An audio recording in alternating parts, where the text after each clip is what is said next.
है, क्या करें? सीआरपी को बुलाया, पुलिस को बुलाया, कोई भी नहीं आया। प्रयागराज महाकुंभ हमेशा से सुर्खियों में रहा है, पर इस बार के महाकुंभ में जितना भव्य और दिव्य बनाने की कोशिश की गई, पर जो घटना हुई उसने सबको हैरत में डाल दिया। आखिरकार प्रशासन से लापरवाही हुई कैसे? आखिरकार जनता को इतनी असुविधा हुई कैसे? सरकार की तमाम कोशिशों के बाद भी इतनी जाने गई कैसे? तमाम सवाल यूं ही खड़े हैं और बस टकटकी लगाए देख रहा है तो वो है प्रशासन, जो अपनी लाचारी पर मौन नजर आता है।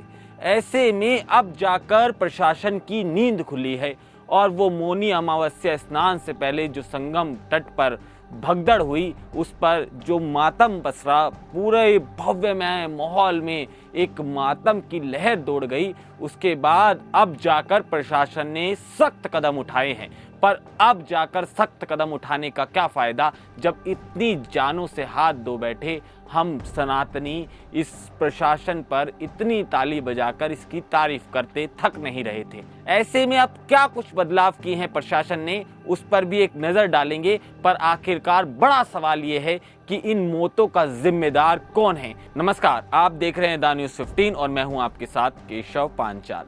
प्रशासन की तमाम कोशिशों के बाद भी कई लोगों की जान चली गई। जो लोग अपने घर से भव्य और दिव्य महाकुंभ के दर्शन करने निकले थे और सोचा था कि पाप धोकर एक नया जीवन की शुरुआत करेंगे, अब वो लोग इस दुनिया में नहीं हैं। पर सवाल वही कि आखिरकार इतनी देर बाद प्रशासन क्यों जागा है।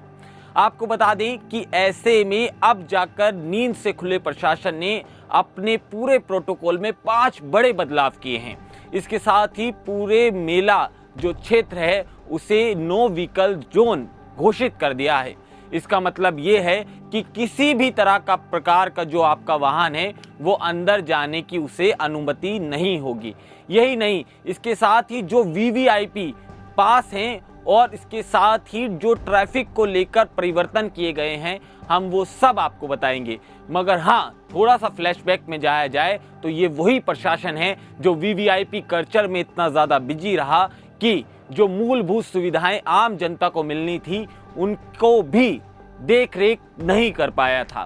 खैर, महाकुंभ में भगदड़ की घटना के बाद पुलिस प्रशासन अब जाकर हरकत में दिख रहा है। सीएम योगी के सख्त निर्देश के बाद श्रद्धालु की सुविधा और सुरक्षा को देखते हुए मेला क्षेत्र में 5 बड़े फैसले लिए गए हैं, ताकि आने जाने वाले जो लोग हैं उनको भविष्य में ऐसी दुर्घटना से बचाया जा सके। पुलिस प्रशासन के लिए अब बसंत पंचमी पर अमृत स्नान को कुशल पूर्वक कराने की एक बड़ी चुनौती है, जिसे देखते हुए ये सभी बदलाव किए गए हैं। ऐसे में वो 5 बड़े बदलाव कौन से हैं, फटाफट एक बार उन पर नजर डाल लेते हैं।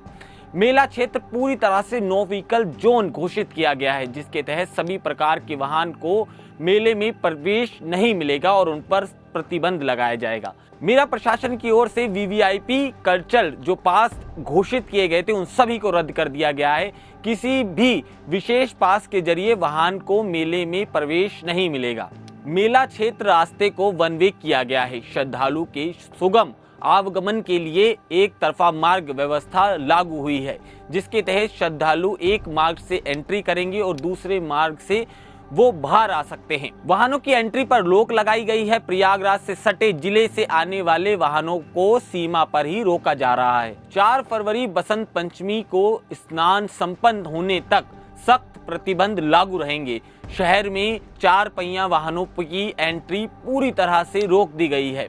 अब आपको बताते हैं कि भगदड़ की घटना के बाद प्रशासन कोई भी लापरवाही बरतने के मूड में दिखाई नहीं दे रहा, इसलिए वो सख्त नियम लागू किए गए हैं।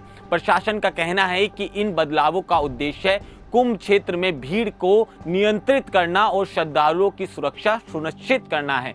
श्रद्धालुओं से अपील की गई है कि वो प्रशासन के जो निर्देश हैं उनका पालन करें और किसी भी तरह की अव्यवस्था से बचने के लिए सहयोग करें। पर सवाल वही है कि आखिर इतनी जो मौतें हुई हैं उससे पहले प्रशासन इस तरह के नियम कानून क्यों नहीं बना पाया था। आप उन मौतों का जिम्मेदार किन्हें मानते हैं, हमें कमेंट सेक्शन में जरूर बताइएगा। नमस्कार।